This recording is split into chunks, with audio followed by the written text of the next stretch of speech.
Tridents are one of the most underrated weapons in Baldur's Gate 3, and I'll be doing a tier list of all of them, ranking them from best to worst, including one secret one that you can get from a Water Myrmidon, and I'll also briefly show you how to get it as well. Now, I guess I'll start with the unique Trident, the Rusty Trident. Most people probably don't know this even exists. You have to go to Rivington here, and this is the location on the maps near the portal there, and it's literally just right here. Now, it sucks. It's not good at all. It's literally just a Trident 1d6 damage, or 1d8 if it's two-handed, so this is obviously going into the D here. I just want to show this off. There's some other Rusty weapons here if you want to use some different things that you may not normally use, like a Rusty Maul, a Rusty Pike, things like that. Yeah, it's ridiculous, but they're here.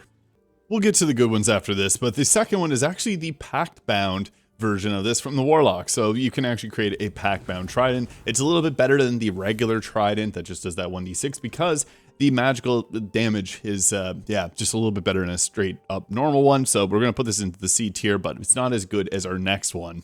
Now, to get the Trident of the Depths, it's never been easier. Normally, you'd have to go to get this arrested, and then it would get its weapon taken, you'd steal the weapon back. But there's an even easier method. I just did a video on it for console players too, which you can use a controller to easily get this. But if you're on PC, I'll just briefly take you through it. You go into the inventory, and you're going to spam this here. You see that weapon popping up? You're just going to make sure that it pops up, and you just go ahead with grabbing it.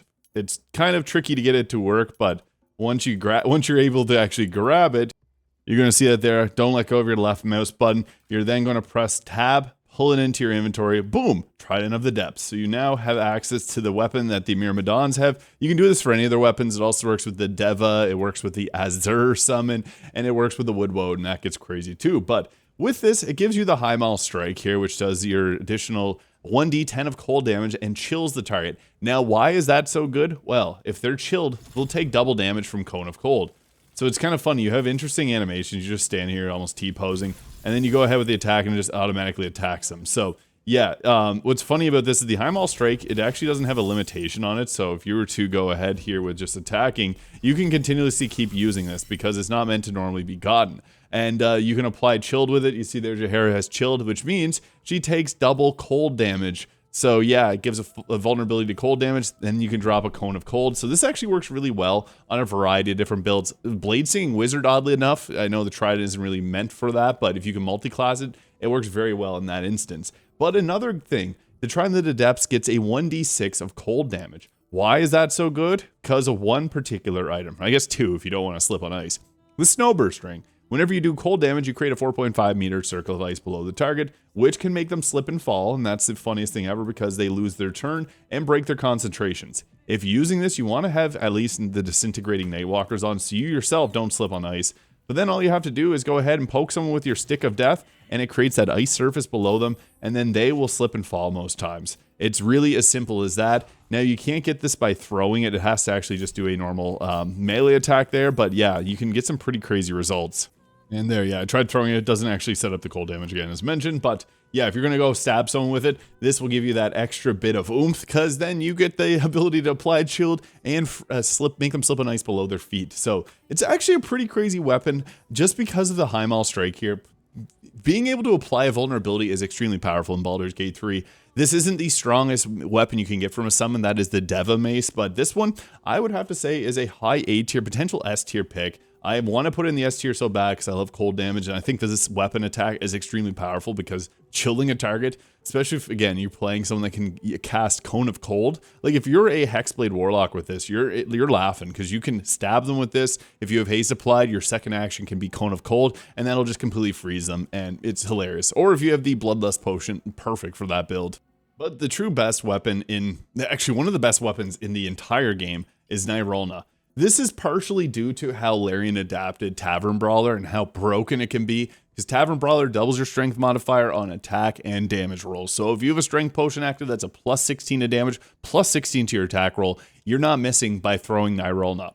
So why that's so good? It actually does a 3d4 of thunder damage when you throw it in a 6 meter blast, which is a pretty large area of effect. This will hit your teammates, so just be mindful of that. And it will return to your hand when thrown. It cannot be forced out of your hand. And yeah, basically this means that anybody can pick this up and use Tavern Brawler and throw it. Typically, you're not going to want to do this outside of like a Throw Zerker, which is a Berserker Barbarian multi-class with the Rogue Thief, or taking the Eldritch Knight, where I think this really shines. The Eldritch Knight can use their bond weapon to be able to hold this, even though this will return to your hand. it's a really good build because you get 3 throwing attacks. And you can also use a Booming Blade in there now too, because Booming Blade will stack further, and Thunder damage is actually a pretty good damage type because there's a lot of gear that buffs it up. This also gives you a plus 3 meters move and speed bonus, which is absurd, and also jump distance, and this also gives you immunity to fall damage. On top of this, it'll also glow, which can set up your casters if they have things like the Coruscation Ring, which gives radiating orbs on their spells whenever illuminated by a light source. You can stand kind of nearby with your Nyrulna out, and they'll be able to do like a large area of effect spell like Circle of Death, level 6 spell. It's going to apply radiating orbs again to pretty much the entire battlefield. That's crazy on an Evocation Wizard. So yeah, this just has so many buffs. It's a plus 3 weapon. It's a legendary weapon. I mean, come on, the legendary weapons this game are all pretty good. And this is, I think, one of the actual best legendary weapons in its class because it adds even a 1d6 thunder damage when you attack with it.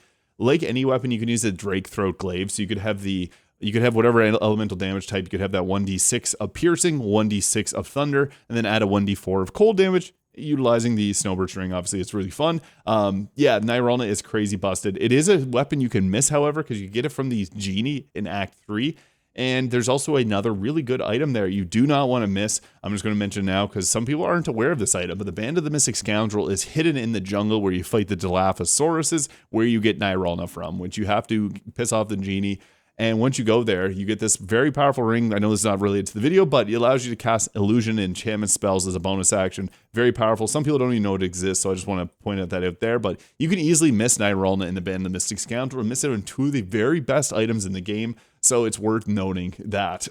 But this weapon is absolutely busted. It's an easy S tier pick. One of the actually top 5 weapons in the game, I would say, because of how strong, not just how strong the weapon is, but how strong its supporting cast is, because Tavern Brawler is a thing. And that is what you're going to be using with the Nyrulna weapon, making it pretty much impossible to miss targets, deal a lot of damage. You can attack multiple targets at a time, dealing thunder damage. You can stack reverberation with this. It's just absolutely absurd how much damage you can put out with Nyrulna. Next, we got another fun one. I actually really like the Trident of the Waves. This one also does additional cold damage on its attacks. Yippee yahoo. It also looks pretty cool. It's like an adamantine style looking one, and it has a slight like blue glow on it. And this is an item that you get extremely late in the game. Otherwise, I would say it would be one of the best weapons in the game because of how it supports your spellcasters. Now, as I mentioned, applying Chilled on an enemy from the Trident of the Depths from the Water Myrmidon is extremely broken. But this can create a water surface for not only cold damage, but also lightning damage, which Chain Lightning really likes. So with this attack, you go ahead here and you attack with it. You can create ice surfaces too, because there's the cold damage there. It's always goofy seeing Halson slip and fall on his ass. But yeah, stabbing targets here will create a water surface around them. And when they're wet, they'll see wet for 3 turns. That means if you cast a cold or a lightning damage spell, it deals double damage, making Chain Lightning possible to do 160 plus damage. That is absurd. So yeah, this is not possible if you throw the weapon. It's only on a melee attack, and the fact that you get this in Act 3 kind of brings it down a notch. So I would love to get this earlier in the game because I love the wet condition. It's just extremely powerful. As cold builds are really fun to use. I would say that I might actually put this in the A tier, and I'll put the Trident of the Depths up to S tier, even though this isn't a normally accessible weapon. It allows you to at least do a cool cold themed build that I think works really well in a lot of playthroughs. And yeah, you don't really get to utilize the Trident, this Trident here, the Trident of the Waves very much. So Trident of the Depths, a little bit better. It's yeah, this one can actually apply vulnerability to lightning, which is cool. This one doesn't give you actually the weapon skills either that you normally would get, but this can deal that 1d6 extra cold damage, and the Highmaul Strikes are so good because it automatically applies Chilled too.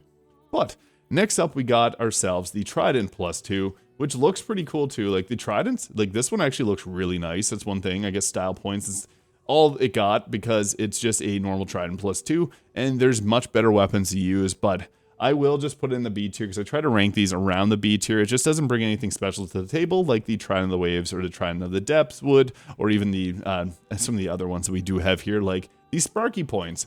Now, this is one of the few weapons in the game that can generate lightning charges, and this is the only melee weapon that you get from the quest. You can either get the Spell Sparkler, which will give you lightning charges when you spellcast, or the Jolt Shooter, which gives you when you shoot them with a bow. This does it when you stab them with your big fork. And 2 lightning charges is actually pretty good. Lightning charges gives you the extra damage on your attacks. And whenever you get 5 charges, you do a additional 1d8 of lightning damage on your attack. And it also gives you bonuses to your attack rolls. And it also kind of works weird with certain things.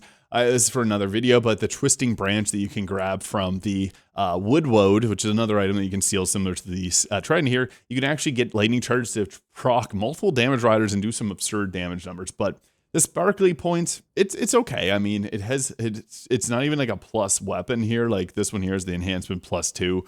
This one doesn't even have that. It's okay, but I like the Spell Sparkler a little bit more personally. I'll still put in the B tier though, because lightning charges are so good. And one quick thing, they go left, they go right. I'm not sure what their theming was for this. I feel like they should have all been pointing to the left here, like Nyrulna and the Spell Sparkler. But yeah, some point to the left, some point to the right. That's beside the fact. But I guess the last one is Trident +1, which is a little bit better than the Pactbound Trident because it gets that +1 enhancement. But yeah, that is the Trident tier list in Baldur's Gate 3. There's not a lot of them, obviously, but I just wanted to break these down because, yeah, if you get yourself the Myrmidon form, the Trident is actually pretty broken.